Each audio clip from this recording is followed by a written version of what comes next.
Netflix 影集《混沌少年时》全程一镜到底的拍摄手法，一集集揭露一场少年凶杀案的真相，竟然涉及到红药丸 Incel 文化。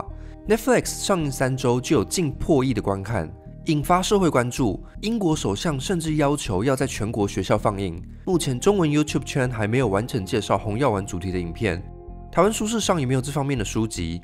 今天这支影片就让我们从《混沌少年时》这部影集出发，聊聊到底什么是红药丸，什么是 Incel， 网络厌女文化是如何侵蚀现在的年轻人。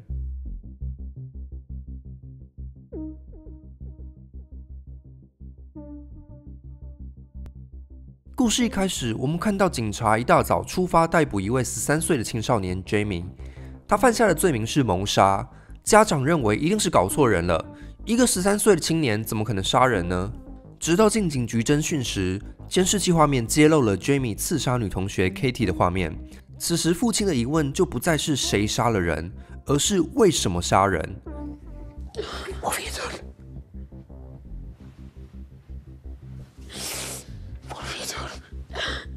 看到这里，观众可能会以为这又是一部家庭教育出问题而引发的悲剧，是不是父母没有尽到教养的责任？但是剧情却往相反的方向发展。这是一个再正常不过的家庭，主角也没有什么童年创伤，所以第2集的主轴就是警察进入校园办案，寻找 Jamie 的杀人动机。警察先是看到校园的混乱、失控、霸凌，就连学校老师也不知道学生的状况。I wouldn't know, you know. Look, man, these kids are fucking impossible. I mean, what am I supposed to do? 直到警察的小孩告诉他 IG 上的线索，才让案情开始有所进展。原来整起案件起因是校园霸凌 ，Jamie 被同学嘲笑是 Incel。Oh, she's saying he's an incel, Dad. He's 13. How can you be involuntary celibate at 13? I know. Who isn't celibate at 13? Huh? She say anyways, Obi. That's what they say. You're an incel. You're gonna be, I don't know, a virgin forever, basically. And all those people have heard, which means they're agreeing with her. Incel 这个字是非自愿单身者的缩写。这个字起源于1997年，一位加拿大女大生 Elena 在网络上发起非自愿单身者计划，给那些想要有伴却一直单身的人可以有一个地方互相取暖。这其实是很积极正面的事情。Incel 就类似中文里讲的母胎单身。原本这个词是不分男女，只要情场鲁蛇都可以叫 Incel， 但随着网络舆论发展 ，Incel 慢慢变成异性恋男性的专属用词。2003年，论坛上一群 Incel 男性开始辩论男人的长相跟性格哪个对女生来说更重要。接下来，线上论坛 Reddit 开始出现 Incel 版，有越来越多极端言论，把男生的单身问题都归咎给女人。到2017年，已经有超过4万名用户，因为大量丑女言论暴增。Reddit 决定下架这个讨论版，这些人就转移阵地到不会被下架的地方，像是线上游戏聊天室。就这样过了20年，网络上的 Incel 圈子越来越兴盛，再加上近几年丑女网红 Andrew Tate 推波助澜，发展出了一套特有的 Incel 意识形态。这套意识形态告诉男人，你就像骇客任务里的 Neo 一样，可以选择吞下蓝药丸跟红药丸。It's an exploding red pill. The blue pills means you see the world as it wants you to. That's from the Matrix. You've been watching the Matrix. The red pill is like, I see the truth. It's a call to action by the manosphere. Manosphere. 吞下红药丸，你就会看清世界的真相。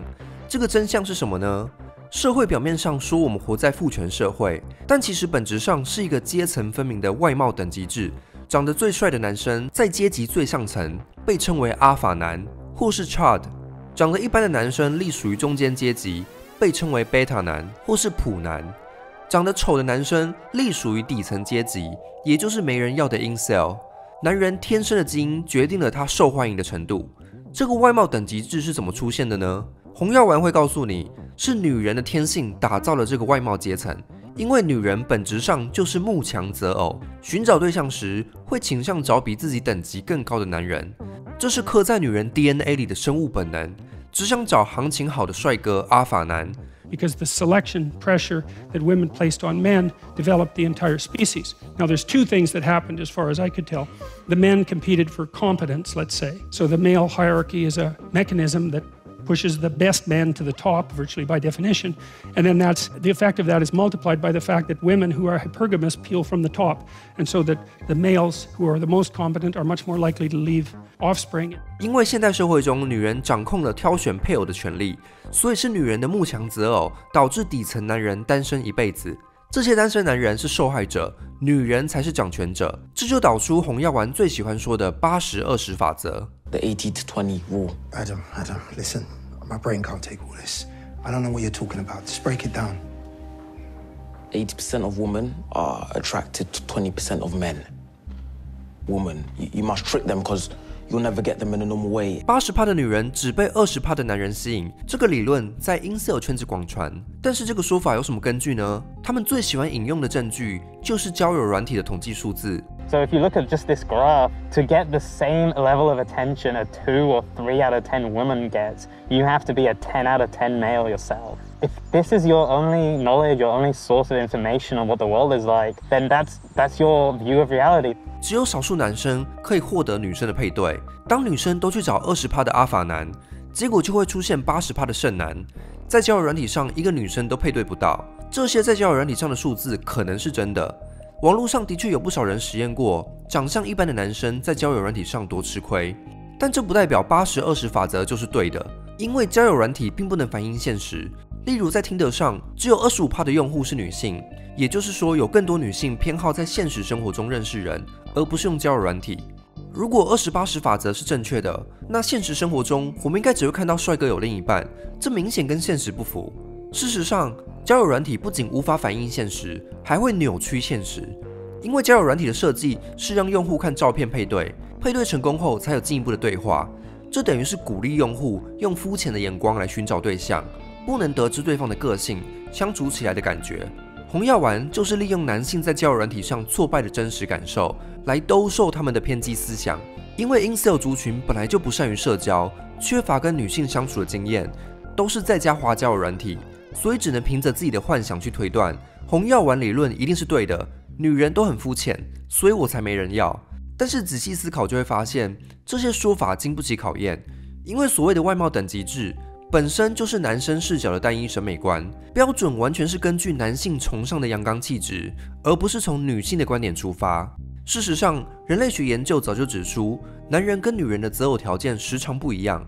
男人倾向找年轻貌美的女伴，但是女人会考虑更多面向，像是男方的社经地位、教育程度、事业心、进取心。再来是慕强择偶的说法，忽略了传统父权社会中女性无法受高等教育、无法经济独立，必须仰赖男人才能维生，这才是慕强的原因，而不是什么女人的天性。其实过去20年来，女性的教育水准、收入越来越高，很多女性已经不必慕强择偶了，因为她们自己就已经够强了。如果还要慕强择偶，她们可能就要单身一辈子。所以人口学家就指出，慕强择偶的终结是全球趋势。现在许多家庭都是老婆有更高文凭、更多薪水。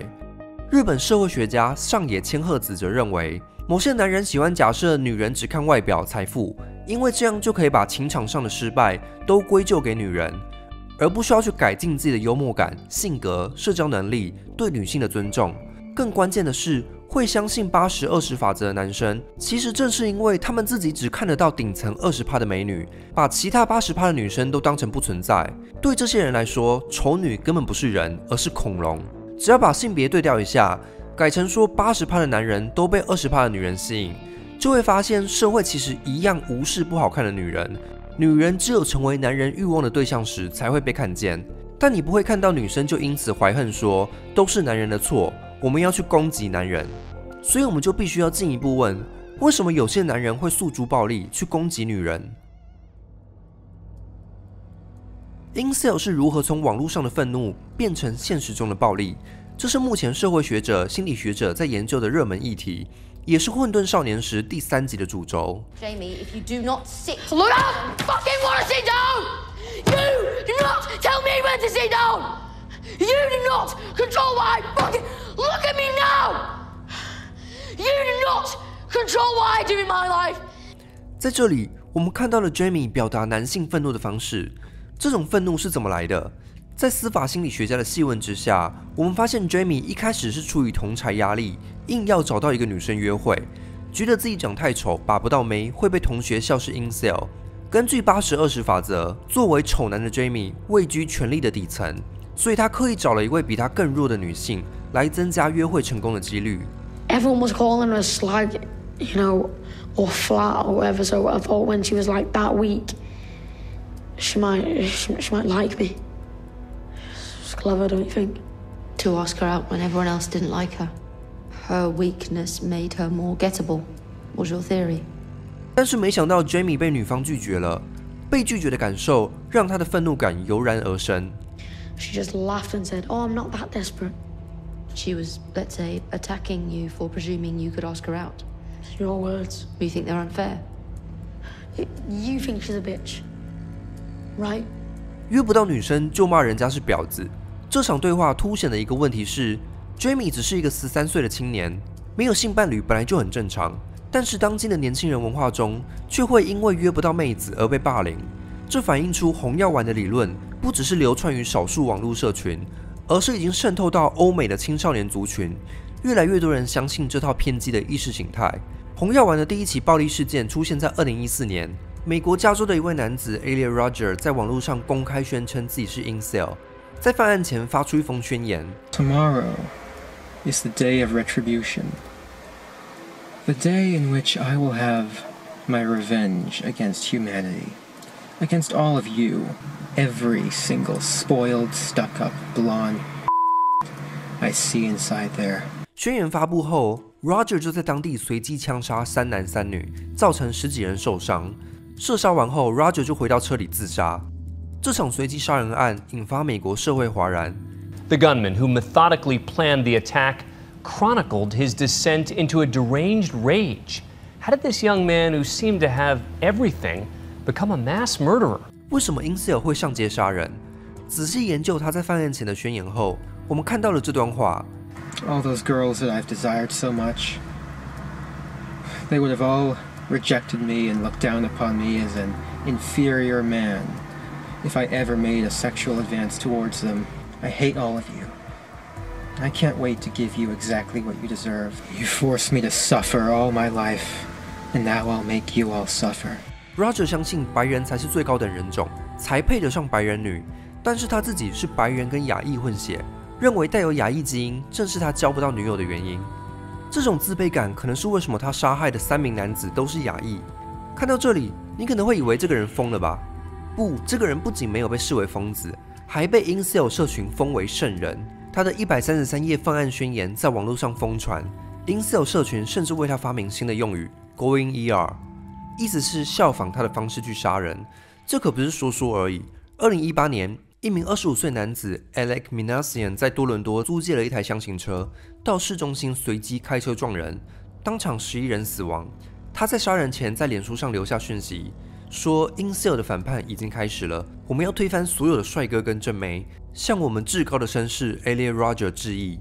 这种 incel 随机杀人案不只发生在西方，2008年的日本秋叶原事件造成7死10伤。25岁的犯人加藤智大在杀人后揭露行凶动机是太孤单，因为没有女人喜欢他。犯案前，他在网络上发文说：“丑的人没有人权。”俺を無視したネットの奴らに俺の存在を認めさせてやりたかった。还有2021年日本知名的甲府杀人纵火事件，19岁的犯人远藤弘树也是因为跟高中女同学求爱被拒，一怒之下半夜闯入女方家，杀害他们全家人。目前为止，世界各地已经有超过60起 incel 随机杀人案发生，这引起了西方国家介入调查。哈佛社会学家分析了把这些杀人犯当成圣人的3600则留言，发现最常见的3个合理化暴力的理由。第一是认为杀人可以争取社会关注，让社会所有人都看到 incel 的愤怒，我们就成功了。第二个合理化的理由是被报复是女生自找的，谁叫女人不愿意跟 incel 谈恋爱跟做爱。第三个理由是暴力是在展现男人的阳刚气质，因为交不到女友等于是男子气概被否定，所以借由随机杀人来重振雄风，创造出我也可以很 man 的性别表现。换句话说，他们把随机杀人当成是一种制作性别的方式，这也是 Jamie 在剧中会攻击女同学的原因，不只是因为他想要交女朋友，而是要证明自己的阳刚气质不会因为被女生拒绝就被否定掉。求取关注、报复心理、重振雄风，这3项特点恰好都符合恐怖攻击的特征，所以学者建议应该把红药丸这些人归类为潜在的恐怖分子。因为每次讲到恐怖攻击，大家都会想到中东人，但其实每年多起incel随机杀人案都是由白人犯下的。根据2020年的调查，incel论坛的使用者有80%是北美、欧洲的白人男性。奇怪的是，这些人一直说女生是被顶层20%的帅哥抢走，那他们要报复的对象不应该是那些帅哥吗？怎么会是随机攻击女性？incel不讨厌帅哥，反而还崇拜他们，觉得他们很厉害，可以百人斩。像是里奥纳多没多久就换一个新女友，你不会看到incel抱怨说里奥纳多抢走了他们的女人，恰好相反，里奥纳多这种人会被他们当成神崇拜，但是当女生跟帅哥交往时，却会被骂是荡妇。这种双重标准本身就反映出红药丸意识形态有更深层的厌女根源。哲学家 Kate Manne 就指出，不能把incel当成只是少数个案，一群精神有问题的人，因为他们把单身讲成是分配不正义，责怪女人时，其实已经预设了男人有权去享用女人的身体，把女人当成资源物品一样，而不是当成有自主性的人，仿佛女人的存在就是来满足男人的性需求，帮男人生小孩。So I think my sister is her husband's property, yes. When a bride is walking down the aisle to marry the groom, the father walks next to her and gives her away. Absolutely. I believe the woman is given to the man. I believe she's given away by the father. I believe she belongs to the man. So you she do, belongs to so the man. Fundamentally, all right. So fundamentally, you do believe that a woman becomes a man's property at marriage. I believe she belongs to the man in marriage. Correct. Right. 这种厌女的资格感本身就是源自于父权价值观。就算今天女生都不喜欢丑男，只爱帅哥，那又怎样？本来就没有人有义务去跟他人发生性关系。那为什么incel会认为社会有义务要救济他们呢？因为这些人把1960年代以前的传统社会当成是美好的黄金年代，以前只要男人努力工作赚钱就可以娶妻生子，长相不是那么重要。传统家庭中总是有一个妇女照料，排解男性的孤单。但是1960年代后的性平运动改变了这一切，所以红药丸宣称女性主义就是一场夺权的阴谋。女性主义追求的自由，不过是让他们有性自主去追求顶层的帅哥，这种自由反而压迫了丑男。再加上21世纪的交友软体推波助澜，女生可以轻易找到顶层的阿法男，这让incel导出一个结论：西方文明已经被女性主义给腐化，变得道德沦丧，不愿意遵守传统家庭价值。Feminism is cancer. Thank you very much. 如果要拯救西方文明，社会应该推行强制性的一夫一妻制，每个女性都只能找一个性伴侣，来保障男人的性权益。One of the ways that societies around the world have figured out that you keep young male aggression under control is by enforcing monogamous standards, because it gives everyone a chance in some sense. You see this happening in universities where women outnumber men, so the men hypothetically have more sexual opportunity. But that isn't what happens. What happens is that a small minority of men have all the sexual opportunity. A fairly large minority of men don't. The women are unhappy because they can't find a committed relationship. It's bad for most of the men, and the men who have all the sexual opportunity get cynical. 甚至有更极端的人会宣扬要回到西方的黄金年代，古希腊时期。像是亚里士多德就说，女人天生就更适合被男人奴役。当时的女人处于被奴役地位，男人就不会有求偶焦虑的问题。所以古希腊就是真正的红药丸世界。红药丸把60年代以前的家庭结构当成美好年代，把女性主义当成男人找不到女友的罪魁祸首。这其实是一种因果关系的错置。60年代以前的结婚率比较高，是因为上一代的女性没什么恋爱自由，因为当时的女性没办法经济独立。直到60、70年代的性平运动后，女性才有平等工作机会，可以开设自己的银行账户，经济上不再需要仰赖男人，才为女性带来自由恋爱的可能性。这其实是社会进步的表现，却被红药丸说成是女性在夺权，因为他们想要的就是把女性束缚在家的权利，所以才会认为女生有自主权，不需要仰赖男性，是在夺取男人的权利。对这些男人来说，只有愿意在家煮饭、生小孩的女人才是好女人，经济独立、拒绝进入婚姻家庭的女人就是坏女人。Women in the workplace, that's not good. Their freedom is literally driving civilization down to the ground. 当然，不是所有incel都那么极端，许多人其实只是渴望有人在乎他们，所以我们不能只从性别观点来看这群人，还必须进一步理解这些人的心理状态。I mean, I get it that they're suffering. I get it that they have a lack of entitlement, that they can't find their place in life. But maybe there's a social and economic explanation for what's happened to them. Like, how did they get so alienated? Why don't they have jobs that are fulfilling? Why aren't they more fully part of communities that would help them see other values? I think we need an historical analysis of that. And that means like suspending judgment. We're not just saying, oh my God, they're terrible people. We're asking, wow, how did that terribleness come about? 为什么 incel 在过去几年变得越来越多？一个关键原因是男性的孤单问题常常被社会忽视。这些人常会提到没人在乎我的感受，像是日本有名的简居族，有3/4都是男性。这些人每天关在家里，完全不跟外界接触。If you can't tell the world about something about being incel that that may not be in the internet or that's overlooked heavily, what would it be? I don't know. I think it's mostly that most of the men are not inherently bad people. A lot of them are just lonely.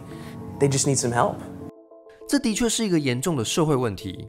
但是红药丸就是利用这个真实现象来引导男性相信错误的意识形态。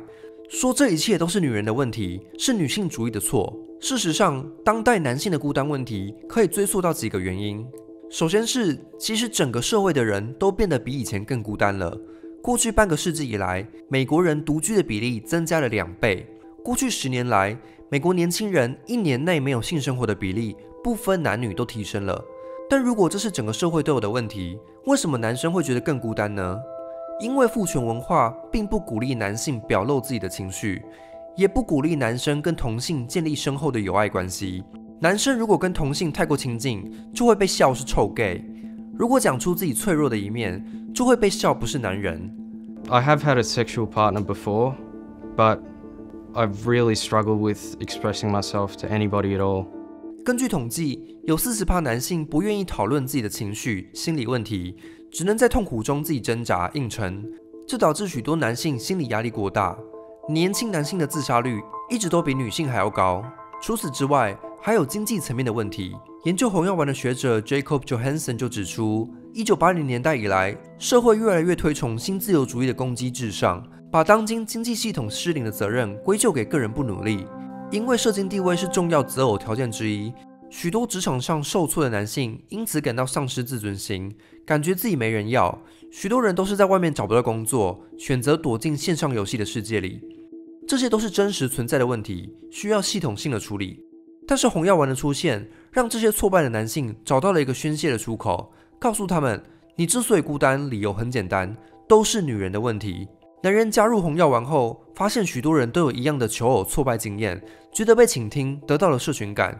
If they're rejected by women, if they're rejected by even men, the incel community is a place for them to congregate and actually find people to talk to for once, rather than just stay in isolation.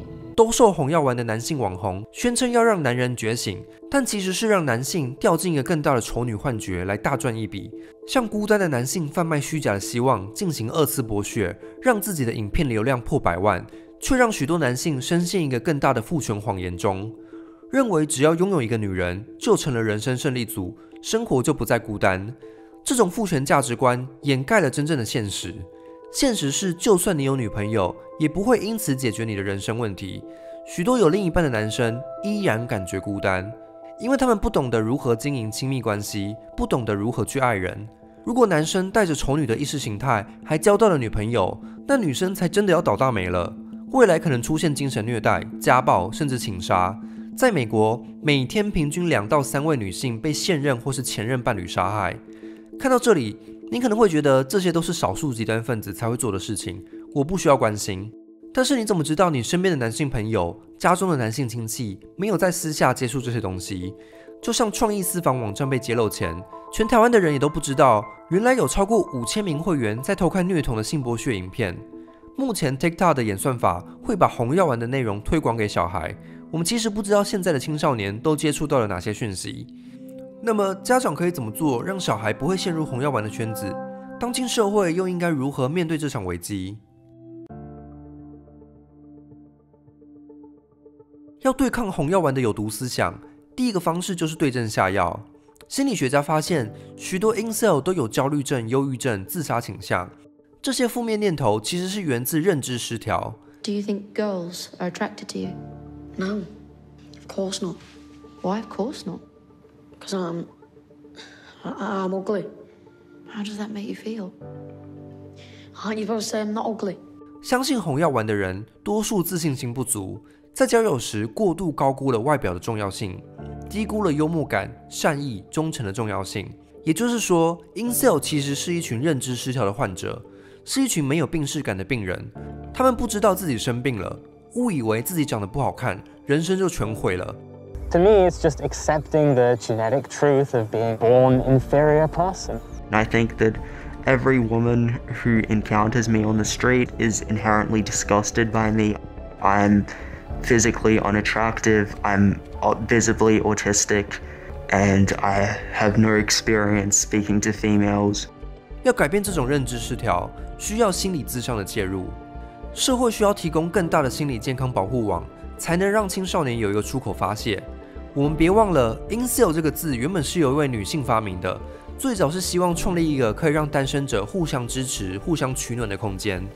红药丸的认知失调还有另一个根源，就是交友软体。交友软体的设计一开始就鼓励用户看外表，让许多男性把挫败感归咎于女人太肤浅。所以许多心理学研究已经指出，交友软体会严重侵蚀一个人的心理健康，造成忧郁、挫败感。最好不要用交友软体来认识人，而是到现实生活中去建立关系。其实纵观历史，每当有大量孤单男性不满时，都可能造成社会动荡。Now, throughout history, you had kind of cultural or social institutions to deal with your population of incels. So, for example, the monastery would be one for sure, give a high status position to kind of channel these extra guys into. You'd create Vikings out of them. The Vikings were likely incels. The Portuguese explorers, there's strong evidence that they were incels, basically, sent on purpose missions to kind of basically get away from causing trouble around for everyone else. 当今社会也必须有一套应对措施，去处理大量孤单的男性，提供心理咨商的资源。台湾政府其实有提供每人3次免费的心理咨商，但为什么许多男性还是不愿意去求助？因为在父权价值观下，去诉说自己的精神痛苦会被视为是弱者，不阳刚。美国教育家 Bell Hooks 就指出，现代社会的男性不懂得如何去爱、去宣泄情感，这不是男性的错，因为父权社会从来就没有教过男生如何释放情感。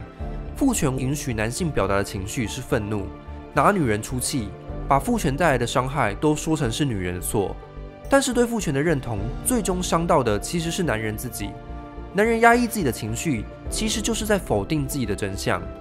父权文化也不教导男人如何建立人际关系，而是要男人用性关系来证明自己是个男人，把女生当成只是维系自己价值的性客体，而不把对方当成一个平等有自主性的人。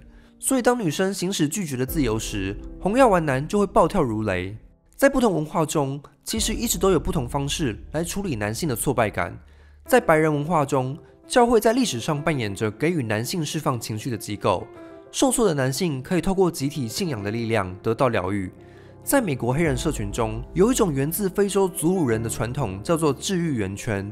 所有人围成一圈，让他人聆听自己所遭遇的挫折，甚至可以用饶舌的方式把自己的受苦故事唱成歌。因为祖鲁人相信，在我被他人看见之前，我并不是真的完全存在。我的心理痛苦、挫折，如果没有他人的聆听，就得不到见证。这项传统让黑人社群用集体的力量去治愈个体遭遇歧视的创伤。在台湾的我们也可以创造自己的文化，让被父权绑架的人们有机会可以疗伤。在日常生活中创造男性可以表达情感的空间，这项行动本身就是在拆解父权。像是从家庭教育开始，父母可以更主动注意小孩接收的性别观念。男性可以学习如何跟其他男性建立有意义的连结，而不是把排解男性孤单的责任都施加在女人身上。当我们学习从父权价值观中解放出来，也就是把打碎的自我给找回来，疗愈自己的伤，成为一个健全的自己。